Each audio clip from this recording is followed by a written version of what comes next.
August 28వ తేదీన మనకు రాఖీ పౌర్ణమి రాబోతుంది. అదే రోజున చంద్రగ్రహణం అనేది కూడా ఏర్పడిందనమాట. అంటే ఆ రోజున మనకు 3వ శ్రావణ శుక్రవారం కూడా జరుపుకుంటూ ఉంటాము. ఈ 3వ శ్రావణ శుక్రవారం రోజున మనకు రాఖీ పౌర్ణమితో కూడినటువంటి అతిపెద్ద చంద్రగ్రహణం అనేది ఏర్పడింది. కాబట్టి ఇది కొడుకులు ఎవరైతే ఉన్నారో కొడుకులు ఉన్నటువంటి వారికి దోషంతోటి గండంతోటి వచ్చిందని చెప్పేసి మనకు పండితులు చెప్తున్నారు. కాబట్టి కొడుకులు ఉన్నటువంటి ప్రతి తల్లి కూడా మీ ఇంట్లో మీకు అందుబాటులో ఉన్నటువంటి వస్తువులతోటి రూపాయితో రూపాయి ఖర్చు అనేది లేని ఈ చిన్న పరిహారం అనేది మీరు చేసుకోవటం వలన కొడుకులతో వచ్చినటువంటి ఈ కీడు ఏదైతే ఉందో అదంతా కూడా పూర్తిగా తొలగిపోతుంది.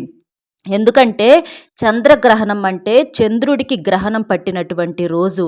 ఆ రోజున ప్రకృతిలో రకరకాలైనటువంటి మార్పులు చేర్పులు అనేవి జరుగుతూ ఉంటాయి. నిజానికి మన భారతదేశంలో చంద్రగ్రహణం ప్రభావం అయితే లేదు. మన భారతదేశంలో ఇది పెద్దగా కనిపించదు. కాబట్టి ఆహార నియమాలు కానీ లేదా సూతక నియమాలు కానీ పట్టు విడుపు స్నానాలు కానీ లేదా దేవాలయాలు మూసివేయటం కానీ ఇవన్నీ కూడా ఏమీ లేవు. కానీ ఈ కొడుకులు ఉన్నటువంటి వారికి మాత్రం ఆ చంద్రగ్రహణం యొక్క కీడు దోషమైతే మాత్రం ఖచ్చితంగా ఉంది అని చెప్పేసి మనకు జ్యోతిష్య పండితులు చెప్తున్నారు. అదే రోజున రాఖీ పండుగ కూడా వచ్చింది. ఆ రోజున మరి మగపిల్లలకి అన్నదమ్ములకి రాఖీలు కడతా ఉంటారు కదా. ఆ రాఖీ ఏ టైంలో కట్టాలి ఏంటనేది కూడా ఇక్కడ నేను చెప్తాను. ఆ టైంలోనే కట్టాలి. ఎందుకంటే మనకు చంద్రగ్రహణం వచ్చింది కాబట్టి ఎప్పుడు పడితే అప్పుడు కడితే ఆ రోజు అనేది కుదరదనమాట. కాబట్టి కొడుకులు ఉన్నటువంటి వారికి ఎలాంటి పరిహారం చేయాలి, కీడు తీసేసుకోవటానికి, ఇంకా రాఖీ ఏ సమయంలో కట్టుకోవాలి, అసలు ఈ చంద్రగ్రహణ ప్రభావం అనేది ఏంటి, ఇదంతా కూడా నేను క్లియర్గా చెప్తాను. మీరు వీడియోని ఎక్కడా కూడా స్కిప్ చేయకుండా చివరి వరకు పూర్తిగా వింటే అన్ని విషయాలు అర్థమవుతాయి. అలాగే మరికొంతమందికి వీడియో రీచ్ అవ్వటానికి దయచేసి వీడియోకి ఒక లైక్ ఇచ్చి సపోర్ట్ చేయండి. కొడుకులు ఉన్నటువంటి వాళ్ళ మీద ఎప్పుడూ కూడా నరదిష్టి ప్రభావం అనేది చాలా ఎక్కువగా ఉంటుందన్నమాట. అలాగా చిన్నపిల్లలప్పటి నుంచి కూడా మగపిల్లలు పుట్టాడా అమ్మ, అబ్బాయి పుట్టాడా అన్న మాట దగ్గర నుంచి ఆ పిల్లోడి ఎదుగుదల మీద ఇట్లా ప్రతి దాని మీద కూడా బయటోళ్ళ దాకెందుకండి మన అయిన వాళ్ళే పడి ఏడుస్తూ ఉంటారనమాట. అలాంటి ఏడుపులు అనేవి ఇలాంటి గ్రహణ సమయాలలో వాటి యొక్క ఎఫెక్ట్ అనేది ఎక్కువగా పడటానికి అవకాశం అనేది ఉంటుంది. కాబట్టి 6 నెలల పిల్లవాడి దగ్గర నుంచి 50 ఏళ్ల మగవాళ్ళ వరకు ఈ పరిహారం అనేది చేయాల్సిందే. అయితే గ్రహణ దోషం ఏ విషయాల్లో లేదు, కానీ గర్భిణీ స్త్రీలు మాత్రం ఖచ్చితంగా జాగ్రత్తగా ఉండాలి. గర్భిణీ స్త్రీలు ఆ రోజున ఉదయం 6 గంటల దగ్గర నుంచి, అంటే ఆగస్టు 28వ తేదీన ఉదయం 6 గంటల దగ్గర నుంచి మధ్యాహ్నం 1 గంట వరకు పొరపాటును కూడా బయటికి రాకూడదు. ఈ గర్భిణీ స్త్రీలు మాత్రం ఖచ్చితంగా ఈ జాగ్రత్త తీసుకోవాలి. ఇక స్కూల్కు వెళ్ళే మగపిల్లలకైనా అలాగే 6 నెలల పిల్లవాడి దగ్గర నుంచి 50 ఏళ్ల మగవాళ్ళ వరకు ఈ పరిహారం చేసుకోవచ్చు అన్నమాట. చెయ్యాల్సిందే. ఎందుకంటే కీడు అనేది వస్తుంది కాబట్టి ఖర్చు లేని పరిహారం. నమ్మినా నమ్మకపోయినా చేసుకోండి, నష్టమైతే ఏమీ లేదు కదా. దీనికి నిండుకుండ అన్నం అనేది కావాలన్నమాట. మనము అన్నం వండుతాం కదా, ఆ అన్నం వండినప్పుడు అన్నం ఎవ్వరు తినకుండా నిండుకుండ అన్నం ఉంటుంది కదా, ఆ నిండుకుండ అన్నాన్ని మనం ఇక్కడ ఈ పరిహారానికి ఒక్క ముద్ద తీసుకోవాలి. ఎక్కువ అవసరం లేదు. అన్నంతో ఈ పరిహారం అనేది చేయటం వలన అసలు అంటే మనకు అన్ని రకాలుగా మనకు అభిషేకాల్లో కూడా చూడండి, శివలింగానికి అన్ని అభిషేకాల్లో కల్లా కూడా అన్నాభిషేకం అనేది చాలా శక్తివంతమైందంటారు. అలాగే దిష్టి కూడా మనం ఇక్కడ అన్నాన్ని ఉపయోగిస్తున్నాం దిష్టి తీసేయటానికి. కాబట్టి పిల్లవాడి మీద ఎంత చెడు ఉన్నా, ఎంత నెగిటివ్ ఉన్నా పిల్లవాడికి అంటే కొంతమంది గిట్టన వాళ్ళు చేతబడులు చేపించే వాళ్ళు ఉంటారు, చెడు ప్రయోగాలు చేపించే వాళ్ళు ఉంటారు. అలాంటి వాటి వల్ల ఎంత తెలివిగా ఉన్నోళ్ళ పిల్లలు, మగపిల్లలు అంటే పెద్దోళ్ళైనా సరే, చిన్నపిల్లలైతే ఇంకా వెంటనే డల్ అయిపోతారు. పెద్దవాళ్ళు కూడా అంత తెలివిగా ఉండేవాళ్ళు కూడా దెబ్బతింటారనమాట. కాబట్టి అదంతా కూడా తొలగిపోతుంది. అలాగే ఈ ఎక్కువగా బయట ప్రయాణాలు ఎక్కువగా చేస్తూ ఉంటారు మగవాళ్ళు. వేళ కాని వేళల్లో బయట తిరగటం కానీ, వేళ కాని వేళల్లో ఇంటికి రావటం కానీ, కాళ్ళు కడుక్కోకుండా ఒక్కొక్కసారి లోపలికి రావటం. అలాంటప్పుడు ఏంటంటే ఈ దుష్ట శక్తులు, చెడు గాలులు ఏంటంటే పిల్లవాడిని ఆవహించే అవకాశం అనేది ఉంటుందన్నమాట. అది చిన్న పిల్లలు కావచ్చు, పెద్దోళ్ళు కావచ్చు. అందులో మగపిల్లలు కాస్త స్పీడ్ అనమాట. కాబట్టి మగపిల్లలకి ఎక్కువగా ఎఫెక్ట్ అనేది ఎప్పుడూ కూడా జరుగుతూ ఉంటది. ముఖ్యంగా ఈ గ్రహణ సమయాలలో. కాబట్టి ఈ పరిహారం అనేది చేసుకోవటం వలన మీకు ఆ చెడంతా కూడా తొలగిపోతుంది. అసలు ఈ పరిహారం ఏంటనేది కూడా ఇక్కడ నేను క్లియర్‌గా చెప్తాను. చాలా జాగ్రత్తగా వినండి. అసలు చంద్రగ్రహణం అంటే ఏంటంటే, చంద్రుడు ఒకే సరళిలోకి వచ్చినప్పుడు భూమి, సూర్యుడికి, చంద్రుడికి మధ్యలో ఉంటుందన్నమాట. అప్పుడు భూమి నీడ చంద్రుడిపై పడటంతో చంద్రుడి కాంతి కొంతవరకు తగ్గుతుంది. దీన్నే చంద్రగ్రహణం అంటారు. పాక్షిక చంద్రగ్రహణం అని కూడా అంటారనమాట. ఇదే రోజున 3వ శ్రావణ శుక్రవారం కూడా వచ్చింది కాబట్టి ఇది లక్ష్మీదేవికి ఎంతో ఇష్టమైనటువంటి రోజు కాబట్టి మనం నియమ నిష్టలతోటి ఈ పరిహారం అనేది చేసుకుంటే చాలా మంచి రిజల్ట్ అనేది ఉంటుంది. ఈరోజు చంద్రుడు కాస్త ఎరుపు రంగులోకి కూడా మారతాడనమాట. ఇలా చేయటం వలన మన మీద అంటే బిడ్డల మీద ఉన్నటువంటి చెడు పోవటంతో పాటుగా ధనపరంగా కూడా వాళ్ళు మంచిగా ఎదగగలుగుతారు. అప్పుల సమస్యలతో బాధలు పడుతున్నారు, ఆర్థిక సమస్యలతో బాధలు పడుతున్నారు, సొంతింటి కల ఏదన్నా ఉంటే అది నెరవేరట్లేదు. ఇలాగ మీకు ఎలాంటి సమస్యలు ఉన్నా కూడా అవన్నీ తీరిపోయి డబ్బు, ధనం నాలుగు దిక్కుల నుంచి మీరు చేసే ఉద్యోగ వ్యాపారాల్లో బాగా కలిసి వస్తుందన్నమాట. అలాగే కొంతమందికి ఒక కారు కొనుక్కోవాలని ఆశగా ఉంటుంది మగపిల్లలకి. కొంతమందికి ఒక బైక్ కొనుక్కోవాలని ఉంటుంది. అలాంటివి కొందామంటే డబ్బులు ఎక్కడ ఎక్కువవుతాయో, ఎక్కడ అప్పులు చేయాల్సి వచ్చిద్దోనని చెప్పేసేసి వెనకడుగేస్తూ ఉంటారు. కానీ అలా మీకు కొనుక్కునే అవకాశాలు ఆటోమేటిక్‌గా వెతుక్కుంటూ వస్తాయి అన్నమాట. అంటే పిల్లల మీద ఉన్నటువంటి నెగెటివ్ అంతా తొలగిపోతుంది. మగపిల్లలు ఏంటంటే ఎక్కువ శాతం తల్లికి దగ్గరగా ఉంటారనమాట. తల్లి ప్రేమ అనేది అంత గొప్పది. కాబట్టి ప్రతి తల్లి మీ పిల్లలకి కొంత టీనేజ్‌లోకి వచ్చిన కాడ్నుంచి ఫ్రెండ్సులతో వాళ్ళతో వీళ్ళతో కలిసి చెడిపోతూ ఉంటారు. చెడు అలవాట్లకు దగ్గరవుతా ఉంటారనమాట. అలాంటి వాటన్నింటిని కూడా దూరం చేస్తుంది. ఇద్దరు పిల్లలున్నా కూడా మీరు చేసుకోవచ్చనమాట. అయితే విడివిడిగా చేయాలి ఈ పరిహారం అనేది. ముందుగా ఈ పరిహారానికి మనం ఇందాక చెప్పుకున్నట్లుగా నిండు కుండ అన్నం అనేది తీసుకోవాలనమాట.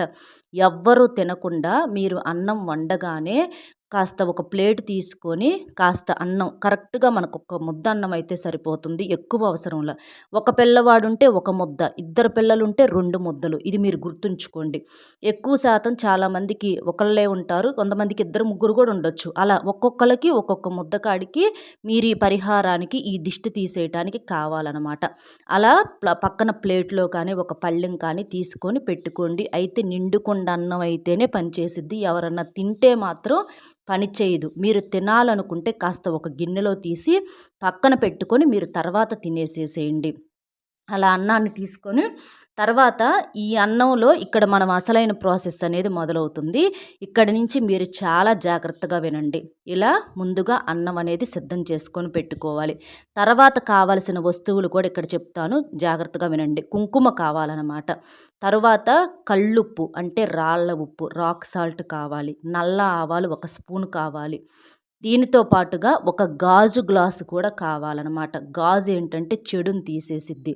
అలాగే ఒక గ్లాసుడు వాటర్ కూడా కావాలనమాట. ఇక్కడ మీరిలా ముందుగా అన్నీ సిద్ధం చేసుకొని పెట్టుకోండి. ఎందుకంటే మర్చిపోతారు.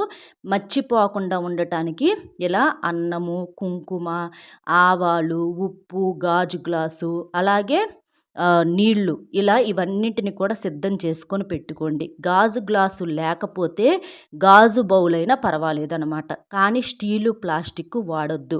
అలా ఆ తల్లి అంటే దిష్టి తీసేసే తల్లి చేతికి ఎర్రటి గాజులు వేసుకోవాలి. ఎందుకంటే మనం దిష్టి తీసేస్తున్నాం కాబట్టి ఎర్రటి గాజులు వేసుకోవటం వలన ఇంకా ఆ నరదిష్టి ఎఫెక్ట్ ఇదంతా కూడా పూర్తిగా తొలగిపోతుంది. ఇప్పుడు ఆ అన్నాన్ని చక్కగా అలా కలుపుకొని అందులో మనం ఏంటంటే కుంకుమ వేసుకోవాలనమాట. కుంకుమ వేసుకొని ఇక్కడ చూపించినట్లుగా అన్నాన్ని కలుపుకోవాలి. కాస్త కుంకుమ అనేది కొంచెం ఎక్కువగానే తీసుకోండి. ఎందుకంటే ఆ అన్నం ముద్ద మొత్తం ఎక్కడా కూడా తెలుపు అనేది కనబడకుండా చక్కగా ఎర్రగా ఎర్రటి ముద్దననేది మనం కలుపుకోవాలనమాట. ఈ కుంకుమ కలిపినటువంటి ఎర్రటి అన్నం ముద్ద అనేది చాలా శక్తివంతమైనది. ఈ ఎరుపు కుంకుమ ఏంటంటే ఈ నెగిటివ్ ఎనర్జీని, నకారాత్మక శక్తులని మీ బిడ్డ మీద పడి ప్రత్యేకంగా ఎవరి పాడు చూపులైతే పడుతున్నాయో, ఎవరి చెడు కన్నైతే పడుతుందో, ఎవరి నరదృష్టి అయితే పడుతుందో అలాంటి వాటన్నింటినీ కూడా ఈ కుంకుమ అంటే మనం ఎర్రటి ఈ అన్నం ముద్ద ఏంటంటే ఆ నెగిటివిటీని అన్ని రకాలుగా లాగేస్తుందన్నమాట. అంటే 4 దిక్కుల నుంచి వచ్చేటటువంటి సమస్యలను, నలుగురు యొక్క ఏడుపులు, మీ బిడ్డ మీద ఉన్నటువంటి ఏడుపులను అన్నింటినీ కూడా ఈ కుంకుమ ముద్ద అనేది పూర్తిగా లాగేస్తుందన్నమాట. అట్లా ఎక్కడా కూడా తెలుపు అనేది కనబడకుండా చక్కగా ఇలా ముద్ద అనేది కలుపుకోండి. ఇక్కడ నేను చూపిస్తున్నది ఒక బిడ్డకి, మీకు 2 బిడ్డలు ఉన్నారనుకోండి ఇంకో ముద్ద రెడీ చేసుకోండి. ఇక్కడ నేను ఒకరికి చూపిస్తున్నాను, మీరు ఇలా ఈ ప్రాసెస్లో చేసుకోండి. ఇలా అన్నం ముద్దను అనేది మనం తీసుకొని పక్కన పెట్టేసుకోవాలన్నమాట. ఇలాగా ఆ అన్నం ముద్దను తీసుకొని ఒక బౌల్లో పెట్టుకొని అంటే ఒక ప్లేట్లో ఎక్కడో ఒక చాట పెట్టుకొని దాన్ని పక్కన పెట్టేసేసుకోండి. మనము వాళ్ళ దగ్గరకు వెళ్ళి వీళ్ళ దగ్గరకు వెళ్ళి వందలకు వందలు వేలకు వేలు ఎవరినైనా పరిహారాలకు అంటే పిల్లలు ఏంటంటే కొంతమంది బలహీన పడిపోతూ ఉంటారు. ఇలాంటి అమావాస్య తిథుల్లో కానీ, గ్రహణ సమయాల్లో కానీ, పౌర్ణమి తిథుల్లో ఇలాంటప్పుడు ఏంటంటే ఆ ఎఫెక్ట్ మన భారతదేశంలో ప్రత్యేకంగా కనిపించినప్పటికీ కూడా దోషమైతే మాత్రం ఖచ్చితంగా ఉంటుందన్నమాట. కాబట్టి ఖచ్చితంగా ఇది తీసేసుకోవాలి. ఇక ఒక గాజు గ్లాసును తీసుకోండి. మనం ఇందాక చెప్పుకున్నట్లుగా పెద్ద గ్లాస్ ఏం అవసరం లేదు, ఒక చిన్న గ్లాస్ అయినా సరిపోతుందనమాట. ఆ గాజు గ్లాసులో మనం ఇందాక సిద్ధం చేసుకున్నటువంటి ఈ ఎర్రటి అన్నం ముద్దను అందులో వేసేసుకోవాలన్నమాట. అట్లా వేసేసుకొని సిద్ధం చేసుకోండి. రూపాయితో రూపాయి బిళ్ళ ఖర్చు లేని పరిహారం అండి. తర్వాత ఒక స్పూను రాళ్ళ ఉప్పు, రాక్ సాల్ట్ ఉంటుంది కదా, రాక్ సాల్ట్ అంటారు, రాళ్ళ ఉప్పు అంటారు, దొడ్డు ఉప్పు అంటారు. దాన్ని ఒక స్పూన్ వచ్చేటప్పటికి ఈ గ్లాసులో వేసుకున్నటువంటి అన్నం ముద్ద మీద ఈ ఉప్పును కూడా వేసేయాలన్నమాట. అంటే మనకున్న దిష్టిని తీసేయటానికి ఉప్పు అనేది పర్ఫెక్ట్గా పనిచేస్తుంది. వెనకటి రోజుల్లో ఈ ఉప్పునే దిష్టిని తీసేయటానికి వాడేవాళ్ళు. తర్వాత నల్ల ఆవాలు, ఈ నల్ల ఆవాలు అనేవి చాలా చాలా శక్తివంతమైనవి. ఈ నల్ల ఆవాలు నకారాత్మక శక్తులను అలాగే కొన్ని రకాల నెగిటివ్ శక్తులను లాగేయటానికి చాలా పవర్ఫుల్గా ఉపయోగపడతాయి. వీటిని కూడా ఒక స్పూన్ తీసేసుకొని ఆ ఉప్పు మీద వేసేయాలన్నమాట. ఇట్లా వేసేసుకొని ఇప్పుడు ఈ గ్లాసులో మనం ఏం వేసాము, ఎర్రటి కుంకుమ కలిపినటువంటి అన్నం ముద్ద, అలాగే ఒక స్పూన్ వచ్చేటప్పటికి రాళ్ళ ఉప్పు, ఒక స్పూను ఆవాలు. ఇప్పుడు దీంట్లో మనము నీటిని పోయాలి. నీరు అనేది చాలా శక్తివంతమైనది. నీరు మనకు పంచభూతాలలో ఒకటి. నీరుతో మనం దిష్టి తీసేయటం వలన ఆ చెడు ఏదైతే ఉందో అది కడుక్కొని పోతుందన్నమాట. నీటిని నారాయణుడిగా చెప్తూ ఉంటారు. కాబట్టి నీటిని కూడా మనం ఖచ్చితంగా ఇక్కడ ఉపయోగించాలి. అప్పుడే ఈ యొక్క ఎఫెక్టు అంటే వెంటనే ఈ పవరు అందులో ఉన్నటువంటి ఆ ఉప్పులో, ఆవాలలో, ఆ అన్నం ముద్దలో ఉన్నటువంటి శక్తులతో ఈ నీటిని కలపటం వలన ఆ శక్తి అనేది ఇంకా రెట్టింపుగా మారుతుంది. అయితే నీటిని నిండుగా తీసుకోకుండా కాస్త వెలితిగా తీసుకోండి. నిండుగా తీసుకుంటే దిష్టి తీసేటప్పుడు ఏంటంటే కింద ఒలికిపోతాయి, కింద వలకకూడదు. కింద ఒలికిని అంటే మీరు చేసే దిష్టి అనేది పని చేయదనమాట. కాబట్టి కాస్త వెలితిగానే తీసుకోండి. వెలితిగా తీసుకొని ఆ నీటిని అందులో పోసేసేయాలన్నమాట. ఇలాగా ఇప్పుడు మనము దిష్టి తీసేయటానికి కావలసినటువంటి ఆ యొక్క పదార్థము, ఆ గ్లాసు ఇదంతా కూడా మనం సిద్ధం చేసుకున్నాం అన్నమాట. గాజు అంటే స్టీలు కానీ ప్లాస్టిక్ కానీ మీరు చేశారనుకోండి రిజల్ట్ అనేది ఉండదు. స్టీలులో కొంచెం ఇనుము కలిసిద్ది కాబట్టి చెడును తీసేయటానికి స్టీలు పనిచేయదు. ప్లాస్టిక్లో అసలు అది ఉపయోగపడదనమాట. గాజు ఏంటంటే దోషాన్ని తీసేస్తుంది, గాజు చెడును లాగేస్తుంది అనమాట. గాజుకి ఏంటంటే ఈ చెడును లాగేసే శక్తి, దోషాన్ని లాగేసే శక్తి గాజుకు ఉంటుంది. కాబట్టి గాజు అనేది ఇక్కడ మీకు ఉపయోగపడుతుందన్నమాట. మీకు గాజు గ్లాసు లేదనుకోండి మీరు గాజు బౌల్ అయినా తీసుకోవచ్చు, లేదా చిన్న గ్లాసు లేదనుకుంటే పెద్ద గాజు గ్లాస్ అయినా తీసుకోవచ్చు అనమాట. కానీ ఇట్లా మీరు సిద్ధం చేసుకొని పెట్టుకోండి. ఇప్పుడు మనం ఆ నీటిని పోసినప్పుడు ఏంటంటే, ఈ ఆవాలు చూసారా కొన్ని పైకొచ్చినియి. అలాగే ఈ ఉప్పు, ఈ అన్నం ఉప్పేంటంటే ఆ వాటర్‌లో కరుగుతా ఉంటదనమాట. అంటే ఇప్పుడు దీన్ని పట్టుకొని మీరేం చేస్తారంటే, పిల్లవాడిని తూర్పు ముఖంగా కూర్చోపెట్టాలనమాట. ఇద్దరు ముగ్గురికి ఒకే గ్లాసుతో తీసేయాలా అని అనుకుంటే అలా తీయకూడదు. గుర్తుంచుకోండి. పిల్లవాడిని కూర్చోపెట్టి కుడి నుంచి ఎడమకు 3 సార్లు, ఎడమ నుంచి కుడికి 3 సార్లు ఇక్కడ నేను చూపించినట్లుగా తిప్పేసేసేయాలనమాట. ఈ కీడు అనేది గ్రహణాల వల్ల మా బిడ్డకు ఏమీ కలగకూడదు. అలాగే ఈ నలుగురు ఏడుపులు పోవాలి, నరఘోష పోవాలి, మా బిడ్డకి పెళ్ళి అవ్వాలి తొందరగా, మా బిడ్డకు ఉద్యోగం రావాలి, మంచిగా వ్యాపారం సంపాదించుకోవాలి, మంచిగా ₹1 సంపాదించుకొని సెటిల్ అవ్వాలి, ఒక బండి కొనుక్కోవాలనో, కారు కొనుక్కోవాలనో, ఒక సొంతిల్లు కట్టుకోవాలనో అని చెప్పేసి చక్కగా తల్లైనా చేయొచ్చు. తల్లి లేని వాళ్ళు భార్య, పెళ్ళైన వాళ్ళు ఉంటారు కదా, భార్య అయినా చేయొచ్చు అనమాట ఈ పరిహారం. ఎందుకంటే భార్య కొన్ని సమయాలలో మనకు తల్లితోటే సమానము మగవాళ్ళకి. కాబట్టి ఇక్కడ చూపించినట్లుగా ఇట్లా పట్టుకొని కుడి నుంచి ఎడమకి, ఎడమ నుంచి కుడికి 3 సార్లు తిప్పేసేసేయండి. ఒకవేళ పిల్లలు ఏదన్నా దూరంగా హాస్టళ్ళలో ఉన్నారనుకోండి, అక్కడ వాళ్ళు ఎవరన్నా తెలిసిన వాళ్ళు ఉంటే వాళ్ళ చేతైనా తీపిచ్చండి, వాళ్ళనైనా తీయమనొచ్చు. ఇబ్బంది అయితే ఏమీ లేదు. ఒకవేళ అది కూడా అవకాశం లేదనుకుంటే పిల్లవాడినే కాస్త అట్లా రెడీ చేసేసుకొని తీయమనండి. ఇబ్బంది అయితే ఏమీ లేదు. తల్లి కానీ పెళ్ళాం కానీ చేతికి ఎర్రటి గాజులు వేసుకోవాలి. ఇది మీరు గుర్తుంచుకోండి. ఇలా చేయటం వలన వాళ్ళల్లో ఉన్న మానసిక బలహీనత అంతా తొలగిపోయి పిల్లల్లో ఉన్నటువంటి చెడు అలవాట్లు, అలాగే ఈ నరఘోష, ఈ గ్రహణాల ఎఫెక్టు ఇలాంటివన్నీ తొలగిపోయి పిల్లలు చాలా యాక్టివ్గా ఉంటారనమాట. వాళ్ళల్లో ఒక నూతన ఉత్సాహం, నూతన ఉత్తేజం అనేది పెరుగుతాయి. నిండు నూరేళ్ల ఆయుష్ పెరుగుతుంది. తల్లిదండ్రులను కంటికి రెప్పలాగా ఎప్పుడూ చూసుకోవటానికి పిల్లలు మీకెప్పుడు కూడా యాక్టివ్గా ఉంటారనమాట. ఎందుకంటే తల్లిదండ్రులు వాళ్ళ యొక్క ఆశలు, కోరికలన్నీ చంపుకొని బిడ్డలను ఎంతగానో కష్టపడి పెంచుతూ ఉంటారు. అలాంటి బిడ్డలను మనం ఎంత జాగ్రత్తగా పెంచుకుంటామో వాటితో పాటుగా ఈ దిష్టిలు తీసేయటం అనేది కూడా అంతే ముఖ్యమైన పని. కాబట్టి చక్కగా ఇలా చేయండి. ఇలా చేయటం వలన భార్యాభర్తలు సంతోషంగా ఉంటారు. పెళ్ళి కాని వాళ్ళకైతే మంచి అమ్మాయిలతో పెళ్ళి జరిగిద్ది.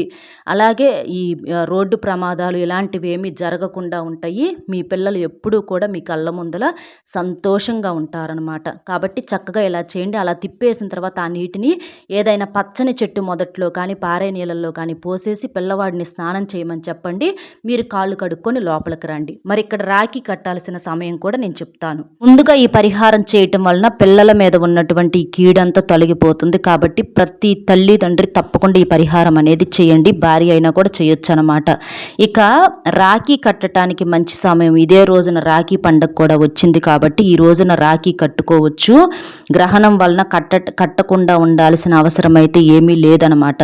అయితే ఉదయం 5:57 దగ్గర నుంచి 10 గంటల లోపు మీరు రాఖీ అనేది కట్టుకోవాలన్నమాట మీ అన్నదమ్ములకి. అట్లాగా ఉదయం 10 గంటల లోపు ఆగస్టు 28వ తేదీన ఉదయం 5:57 దగ్గర నుంచి ఉదయం 10 గంటల లోపు రాఖీ కట్టుకోవటానికి మీకు మంచి సమయం అన్నమాట. కాబట్టి ఈ సమయంలో మీ సోదరులకు తూర్పు లేదా ఉత్తరం వైపు కూర్చోబెట్టి రాఖీ కట్టండి. ఈ దిష్టి అనేది మాత్రం అంటే మగపిల్లలకు మనం ఇప్పుడు చెప్పినటువంటి దిష్టి తీసేసే సమయం మాత్రం ఆగస్టు 28వ తేదీన ఈ శ్రావణ శుక్రవారం రోజున మీరు దిష్టి మాత్రం పిల్లవాడికి ఎప్పుడు తీసేయాలి అనంటే మీరు సాయంత్రం సంధ్యావేళ 4 గంటల దగ్గర నుంచి రాత్రి 12 గంటల లోపు వరకు మీరు దిష్టి తీసేయొచ్చు అనమాట. ఈ దిష్టి తీసేయాల్సిన టైం అయితే ఇది. ఆ రోజున ఆగస్టు 28 సాయంత్రం 4 గంటల దగ్గర నుంచి రాత్రి 12 లోపు వరకు చీకటి పడ్డాక తీస్తే మీకు మంచిదనమాట. ఇంకా కాబట్టి ఆ సమయంలో తీయండి. ఉదయం మధ్యాహ్నం కన్నా కూడా ఈ సమయాల్లో తీస్తే పిల్లల మీద ఉన్నటువంటి కీడు చెడు ఈ గ్రహణాల యొక్క ఎఫెక్ట్లు ఇలాంటివన్నీ తొలగిపోయి మీ బిడ్డలు నిండు నూరేళ్ళు సంతోషంగా హాయిగా ఉంటారనమాట. కాబట్టి చక్కగా ఈ పరిహారం అనేది చేసుకోండి. ఖర్చు లేని పరిహారం, నమ్మినా నమ్మకపోయినా చేసుకోండి. ఒక్క ముద్ద అన్నం మన బిడ్డల కోసం మనం ఎంతగానో కష్టపడతా ఉంటాము. ఒక్క ముద్ద అన్నంతో ఈ పరిహారం అనేది చేయటం వలన వాళ్ళకున్నటువంటి అన్ని సమస్యలు తొలగిపోతాయన్నమాట.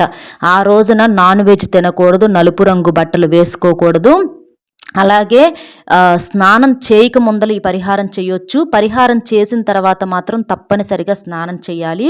తల్లి మాత్రం ఎరుపు రంగు గాజులు వేసుకోవాలి. తలకు నూనె రాసుకోకూడదు. తల మీద నీళ్లు పోసుకోవాలన్నమాట. ఇలాంటి నియమాలను మాత్రం పాటిస్తూ ఈ పరిహారం చేయండి. మనం చెప్పినట్లుగా ముందు ఏమేం వెయ్యాలి, తర్వాత ఏం వెయ్యాలి, ఎలా ఏ దిశలో తీయాలి, ఇదంతా కూడా నేను చెప్పాను కదా. తూర్పు ముఖంగా గుమ్మానికి బయట వైపు కూర్చోబెట్టి తీయాలి, గుర్తుంచుకోండి. ఇలా చేయండి. ఇక మీకు పర్ఫెక్ట్గా తిరుగులేని రిజల్ట్ అనేది ఉంటుందన్నమాట. మన వీడియో మీకు నచ్చింది అనుకుంటున్నాను. నచ్చితే దయచేసి గుర్తు పెట్టుకొని మరి వీడియోకి ఒక లైక్ ఇచ్చి సపోర్ట్ చేయండి. మీరు లైక్ చేయటం వలన మీలాగా నలుగురికి వీడియో అనేది రీచ్ అయ్యి వాళ్ళు కూడా ఉపయోగించుకునే అవకాశం అనేది ఉంటుందన్నమాట. కాబట్టి మీ యొక్క లైక్, అలాగే లైక్తో పాటుగా కామెంట్స్ దగ్గర హైప్ వస్తుంది. అక్కడ మీ యొక్క పాయింట్స్ అనేవి యాడ్ చేసి మీకు తెలిసిన ఫ్రెండ్స్ ఎవరన్నా ఉంటే వారికి షేర్ చేయండి. అలాగే మొట్టమొదటిసారి మన ఛానల్ చూస్తుంటే సబ్స్క్రైబ్ చేసుకొని ఆల్ అనే బెల్ని క్లిక్ చేస్తే నేను పెట్టే ప్రతి వీడియో కూడా ముందుగా మీకు నోటిఫికేషన్ వస్తుంది. కాబట్టి దయచేసి గుర్తు పెట్టుకొని మరి ప్లీజ్ అండి వీడియోకి ఒక లైక్ ఇచ్చి సపోర్ట్ చేయండి. ఎందుకంటే ఇలాంటి మంచి వీడియోస్ మీ ముందుకు తేవాలని మాకు మోటివేషన్గా ఉంటుంది. మేము పడిన కష్టానికి మాకు గుర్తింపుగా ఉంటుందన్నమాట. కాబట్టి ఒక్క లైక్ ఇచ్చి సపోర్ట్ చేస్తారని కోరుకుంటూ మరో మంచి విశేషంతో మళ్ళీ కలుద్దామండి. అర్థం కాకపోతే ఇంకొకసారి వినే ప్రయత్నం అనేది చేయండి వీడియో. నమస్కారం.